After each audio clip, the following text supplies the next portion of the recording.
ルフィ、あのバカ野郎。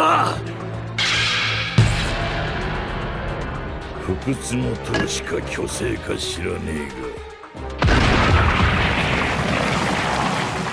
俺を睨みつけてきやがる。ルームインジェクションだろうな。シャッター。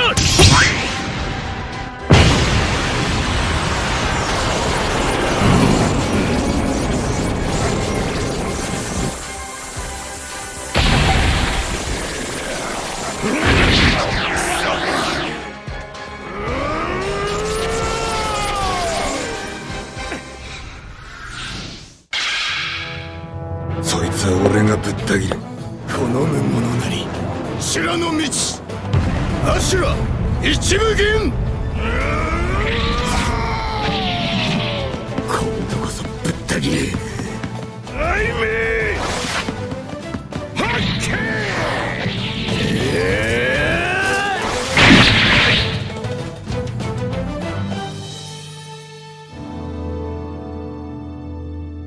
Après 15 ans, la revoilà enfin, la technique ultime, celle qu'il ne sort que lorsqu'il est à sa toute limite, Ashura. Bonjour tout le monde et bienvenue au Mont Corvo, voici Kitaro. Et voici Kamaltero. Et bienvenue dans l'analyse complète du déjà très mythique chapitre 1010 de One Piece. Un chapitre qui nous fait passer une étape. Ça y est, alors si vous voulez connaître tous ces détails et secrets et vivre avec nous la meilleure expérience One Piece possible, vous êtes au bon endroit. Ce chapitre, c'est quand même aussi la dure réalité que One Piece, ça se termine. Je veux dire, ce chapitre, c'est des attaques mythiques. On avait 10 ans quand Ashura est sorti, on a dû attendre d'en avoir 24 aujourd'hui pour pouvoir la revoir. Et du coup, on tenait à vous remercier pour ces 6 ans d'aventure qui sont encore loin d'être terminés. Cependant, voir tout l'engouement que vous avez porté à notre réaction live, à la lecture du chapitre, voir que, je sais pas à quel âge vous avez, je sais pas à quoi vous ressemblez, mais qu'on a tous crié à l'unisson lorsque Zoro avait 3 têtes. C'est une dinguerie, c'est une dinguerie. Du coup, merci d'être toujours présent, merci de vivre l'aventure One Piece ensemble, et puis merci d'être de plus en plus nombreux. On arrive à 500 000 abonnés sur la chaîne, je sais pas si vous en rendez compte. C'est une dinguerie pour One Piece, je veux dire, c'est du jamais vu, du jamais fait, et c'est une grande fierté, et puis c'est surtout une joie immense d'être tous ensemble à parler des biceps de Zoro. Moi, je veux ça, j'aspire à ça dans ma vie. Et alors à tous ceux qui nous découvrent, à tous ceux qui découvrent ce chapitre mythique de One Piece et qui ne sont pas abonnés, abonnez-vous, activez la notification pour vivre les dernières années de One Piece ensemble, et vous pouvez me croire, ce seront les meilleurs.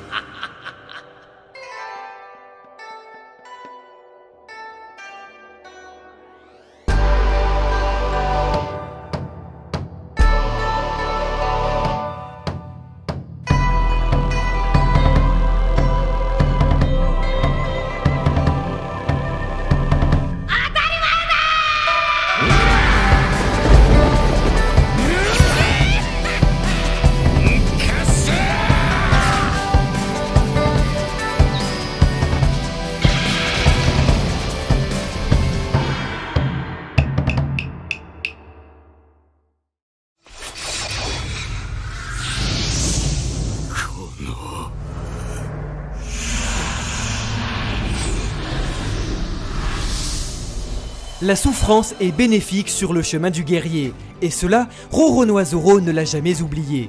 En face de lui a beau se trouver la soi-disante divinité de Wano Kuni, il n'a jamais eu pour habitude de prier Dieu. Bien au contraire, c'est dans les fins fonds des enfers, là où tranche sa nouvelle lame, qu'il puisera sa force. C'est l'homme devenu monstre qui, par sa simple rhétorique, paralysera ses adversaires qui n'ont jamais vu de bête féroce sans avoir la certitude qu'elle ne mordrait jamais.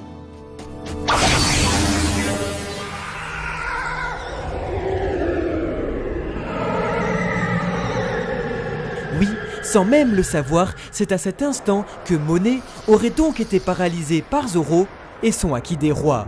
Un monstre devenu démon qui, par sa concentration spirituelle et sa force mentale, fera croire à ses adversaires que la mort a 3 visages.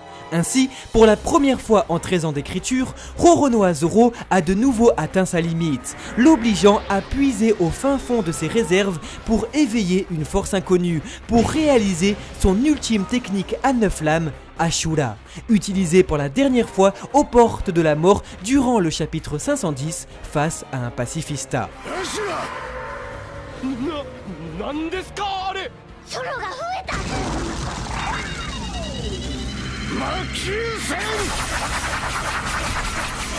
Brûlant absolument toute son énergie, l'esprit démoniaque à 3 têtes annonce la fin du combat pour l'épéiste, qui aura réalisé sa promesse, tout en faisant mentir l'empereur qui, au chapitre 993, affirmait que plus jamais un samouraï aussi puissant qu'Oden Kuzuki n'apparaîtra. En effet, il n'est pas venu sur cette île pour jouer. Non, il est venu pour découper le plus puissant au monde. Alors, si les Fourreaux Rouges avaient réussi à rouvrir sa première fête par Oden, Roronoa Zoro lui inflige une nouvelle cicatrice en devenant le deuxième homme au monde à réussir à blesser l'Empereur Dragon grâce à sa parfaite maîtrise d'Enma, une des 21 Owasamono qui siphonne le haki de son manieur en quantité excessive pour offrir une puissance de frappe démesurée. De ce fait, Enma est la seule lame au monde avec Ameno Abakiri à avoir tranché Kaido parce que seuls Oden Kozuki et Zoro Roronoa ont été assez endurants pour la maîtriser.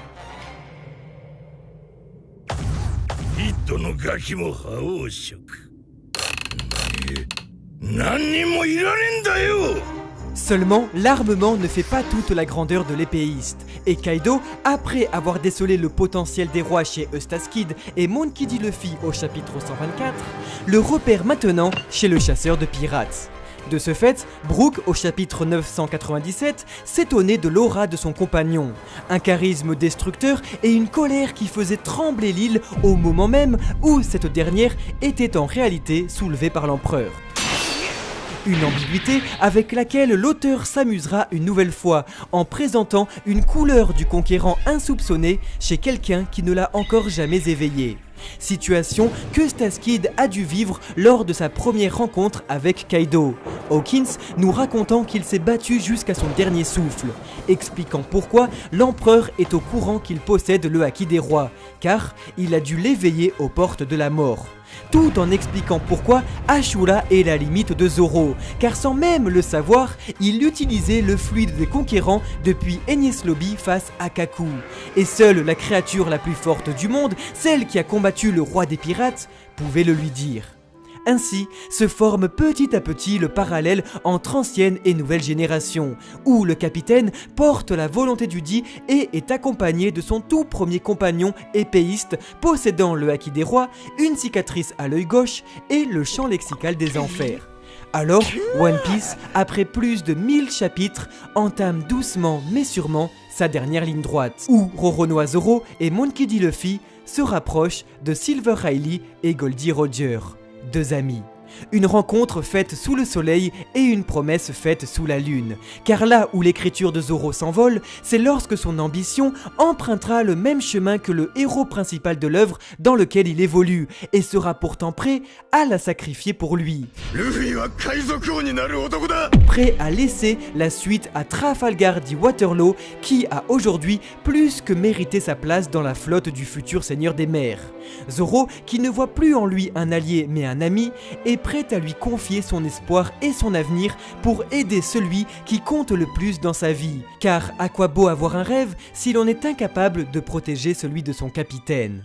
C'est le samouraï, la fierté du guerrier qui pose devant la mort et qui, avec ses katanas, comprend qu'il doit se battre pour lui, mais également pour les autres, et surtout pour quelqu'un qu'il respecte encore plus que son rêve, acceptant le plus grand des déshonneurs.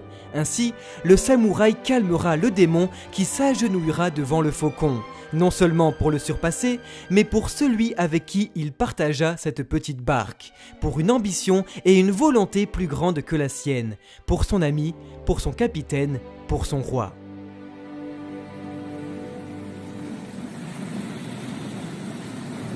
Oi, ぼーっとしてっとまた落とすぞ。大事なもんなんだろ？ああ。サンキューな、ゾロ。ゼウス。Hey, Mama. プロメテウス。はい、ママ。Dans la mythologie grecque, Prométhée est un titan connu pour avoir dérobé le feu sacré de l'Olympe pour en faire un don aux humains. Courroucé par cet acte déloyal, Zeus le condamne à être attaché à un rocher sur le mont Caucase, son foie dévoré par un aigle chaque jour et repoussant la nuit. Amoureux de l'histoire et des mythologies, le mangaka, par les homises de Charlotte Lilin, dessinera cette querelle antique et commencera à donner au nuage de Big Mom une raison de la quitter. En effet, Prométhée, diable sur l'épaule de Lilin, la pousse à se débarrasser de son ange en créant un nouvel homise. Big Mom pourrait donc ainsi, comme le témoigne Kid étonné, transférer une âme dans de nouveaux nuages pour remplacer celui qui, se sentant abandonné, rejoindra sans aucun doute sa nouvelle maîtresse et sorcière, Nami. Un chapitre qui fera également de ce fait écho au dénouement d'Enies Lobby, où pour la première fois nous était montré le Kyoto-ryu de Zoro face à Kaku, alors que l'antagoniste de l'arc tournait le dos au futur roi des pirates, prêt à en découdre et à gagner un combat pourtant perdu d'avance. Ainsi, une étape est franchie, et Onigashima peint un tournant majeur du récit, celui du sommet de la piraterie.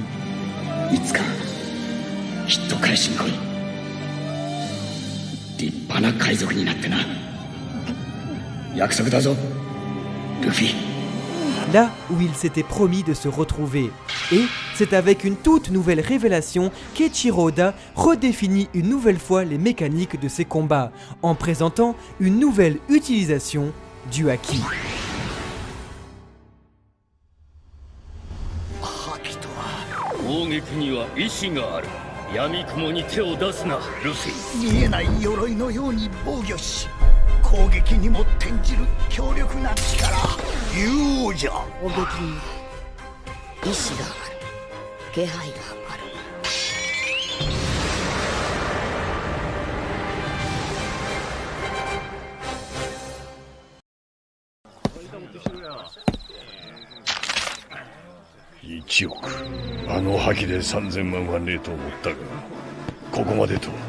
Mentionné implicitement pour la toute première fois au chapitre 234 par Marshall D. Teach, l'auteur, comme à son habitude, jouait déjà avec le sens littéral des idéogrammes, et donc celui du haki, signifiant ambition. Barbe Noire s'étonnait alors à l'époque que Monkey D. Luffy possède une telle ambition, un tel haki, qui sera traduit en France par fluide. En effet, présent chez toute créature dans le monde, le mangaka, comme beaucoup d'auteurs avant lui, aura puisé son inspiration dans la culture chinoise et son ki, force vitale parcourant tout être vivant. Ainsi, le haki dans One Piece est omniprésent. Tout le monde le possède, mais tout le monde n'arrive pas à l'éveiller. Divisé en 3 catégories, observation, armement et royal, le haki, comme son nom l'indique, s'éveillera seulement chez les plus ambitieux, où un travail long et acharné, ou bien un choc brutal, peut le déclencher, selon la sensibilité de chacun.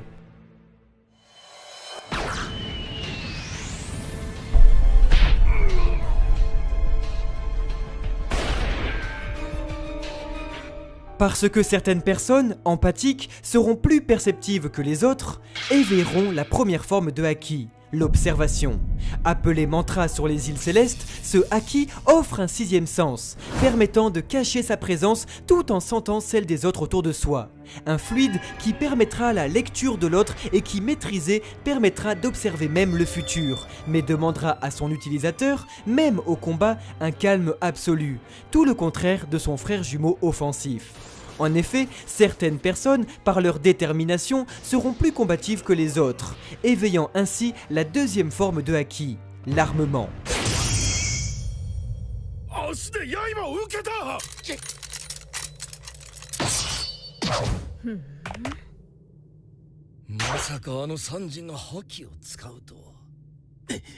Comme avec le mantra pour l'observation, le fluide offensif sera à Wano Kuni, désigné sous le terme de Ryuo, où les samouraïs du pays de l'harmonie, soumis à leur politique isolationniste, ne connaissent pas le terme de haki. Cette deuxième forme du fluide, uniquement dédiée au combat, permet d'utiliser son esprit et d'en envelopper son corps comme une armure pour se défendre et une arme pour attaquer. Il permet ainsi de renforcer une partie de son corps pour asséner des coups plus puissants. Ainsi, comme l'observation, l'armement possède également sa maîtrise, que seuls les guerriers les plus entraînés arriveront à utiliser. L'enveloppe de fluide, jusque-là autour du corps jouant le rôle d'un bouclier offensif, se voit maîtrisée et rassemblée en un seul et même endroit du corps, surpassant la simple couleur de l'armement, et permet, si l'on décide de se protéger, de créer un bouclier offensif pour renvoyer les attaques ennemies, ou si l'on décide d'attaquer, de transmettre son haki au contact de l'ennemi et le faire exploser de l'intérieur, permettant ainsi de briser absolument n'importe quelle matière indestructible comme des colliers explosifs ou des écailles de dragon. Mais alors que nous pensions depuis des années que la maîtrise du haki de l'armement était le secret pour vaincre Kaido, comme nous l'aura fait croire l'auteur avec l'entraînement de Yogoro et le Red Rock de Luffy, il en faut finalement plus pour faire tomber l'empereur, qui demandera la maîtrise de la dernière forme de haki qui peut être en réalité comme l'armement, revêtu sur des armes comme sur le corps. Il existe une troisième et dernière forme, un don inné, possédé uniquement par une personne sur 1 million et désigné par les cieux comme candidat aux qualités suffisantes pour prétendre au trône. Le haki des rois.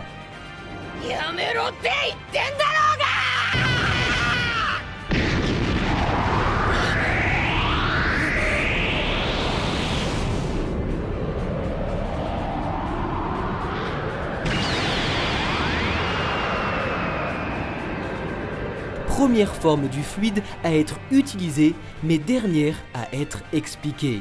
Inspiré du charisme, il accorde à son possesseur la capacité de dominer rien que par sa présence la volonté d'autrui, en le soumettant à la sienne jusqu'à pouvoir le faire s'évanouir.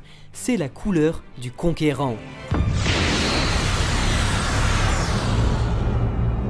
Uniquement possédé par ceux dont la volonté et l'ambition dépassent toutes les autres, et qui, comme pour l'observation et l'armement, peut créer des chocs de haki royal lorsque deux utilisateurs entrent en contact.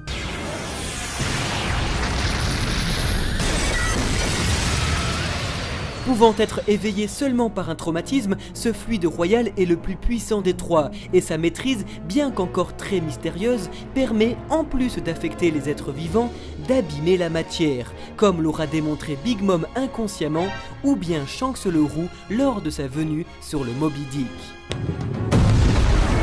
De ce fait, l'auteur dessinera son nouveau monde comme un gigantesque entraînement pour son protagoniste principal, qui, après avoir éveillé les trois formes de haki dans la première partie de Grand Line, se voit les maîtriser dans la seconde partie. La saga des 4 empereurs permettra donc à ce que la maîtrise de l'observation se fasse sur Whole Cake Island et celle de l'armement sur Wano Kuni. Ainsi, la maîtrise du haki des rois se fera sans doute chez le 3e empereur à rencontrer, Shanks le Roux.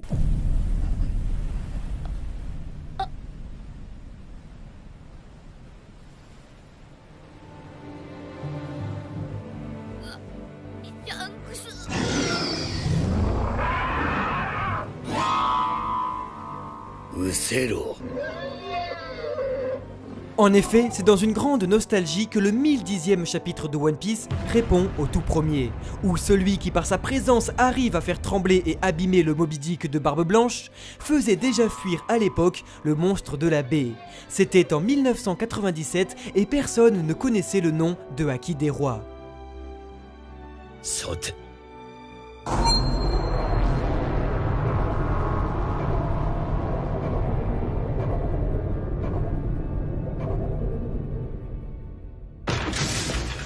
Alors, Shanks le Roux apprendra sûrement au chapeau de paille à maîtriser ce fluide si spécial, pouvant en réalité être, comme l'armement, infusé sur des armes, comme nous l'aura montré pour la première fois Edward Newgate et Goldie Roger au chapitre 966 durant leur affrontement, ou Kaido au chapitre 1009 durant son Ragnarok, chose qui permit à Luffy de l'imiter. 刀を折られたことはあるか。刃すら己の恥と思え。すべての刀剣は黒刀になりうる。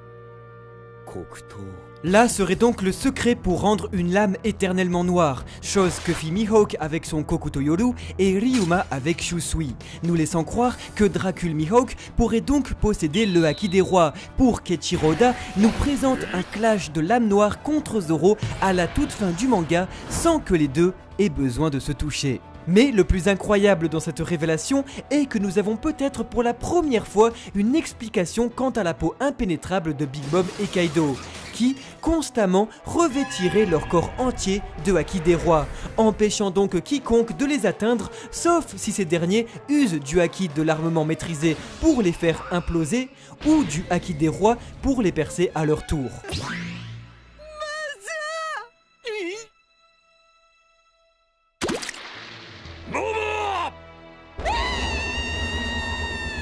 Expliquant pourquoi Big Mom est seulement vulnérable lorsqu'elle est inconsciente, simplement car pendant ce moment précis, elle arrêterait de poser du Haki des rois sur son corps. Ainsi, et parce qu'il lui avait demandé au 1001e chapitre, Luffy lui montre enfin à quel point il est devenu fort, en rejoignant ce cercle fermé de l'élite, présidé par Rox D'Ishebek, Shanks le Roux, Goldie Roger, Edward Newgate et Oden Kuzuki. 5 hommes qui ont surpassé Kaido et qui vont bientôt être rejoints par un 6e, observé par Trafalgar Law qui répétera exactement les mêmes paroles d'Oden qui, il y a 25 ans, assistait à un tel spectacle.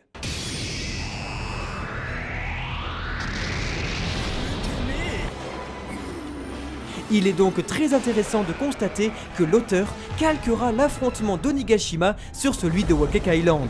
Alors, ce sera dans un 1 contre 1 tant attendu que Kaido comme Luffy pourront briller dans exactement le même schéma de construction que le combat contre Katakuri, annonçant enfin une nouvelle forme du Gomu Gomu no Mi. Luffy, face à un ennemi trop puissant, n'a aucune chance. Seulement, c'est avec l'insolence qui le caractérise tant qu'il annonce déjà à ses amis qu'il gagnera. En combat, totalement dépassé par son adversaire, il apprendra de ce dernier. Tel le Gear seconde calqué sur le Solu du CP9 ou l'observation du futur sur Katakuri, Luffy, véritable virtuose du combat, analysera, imitera son adversaire, prenant le temps de trouver son unique point faible et fort grâce à une endurance hors du commun, permettant au chapeau de paille de rivaliser avec son ennemi pendant un court instant, avant que ce dernier, lui aussi, ne se surpasse. Alors, comprenant cela, notre capitaine n'a plus le choix que de dévoiler une nouvelle forme de son Gomu Gomu no Mi. Alors que le Snake Man, véritable serpent, avait pour but l'agilité pour esquiver et surprendre celui qui voit dans le futur, Luffy devrait, face à celui qui ne meurt jamais, nous dévoiler une nouvelle forme imitant les animaux de Luscania lors de son entraînement avec Riley. Quoi de mieux, après l'agilité du serpent avec le Snake Man, la force du gorille avec le Bounty Man, que la puissance du Haki des rois sur le roi des animaux, le lion.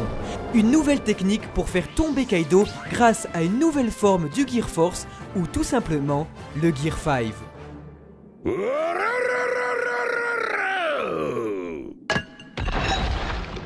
Magnifique et panadiplose, c'est arrivé sur sa fin que la pièce de théâtre se termine comme elle a commencé. Car je ne sais pas si c'est sa rage de vaincre ou un faux semblant, mais cet homme, même inconscient, fixe l'ennemi avec toujours plus d'intensité. Alors, dites-le au monde entier, partagez la nouvelle, parce que même devant l'invincibilité, si Monkey D. Luffy dit qu'il gagnera, c'est qu'il le fera, infusant son corps élastique de la couleur du conquérant, du Haki des rois, pour réussir à asséner des coups beaucoup plus puissants et enfin briser les écailles du dragon grâce à la nouvelle forme Lion King. Alors, Kaido, considéré comme la créature la plus forte du monde, chef d'une meute aux 100 bêtes, serait défié, et Luffy lui prouverait, à travers sa nouvelle forme et la représentation du lion, qu'il est bel et bien le roi des animaux.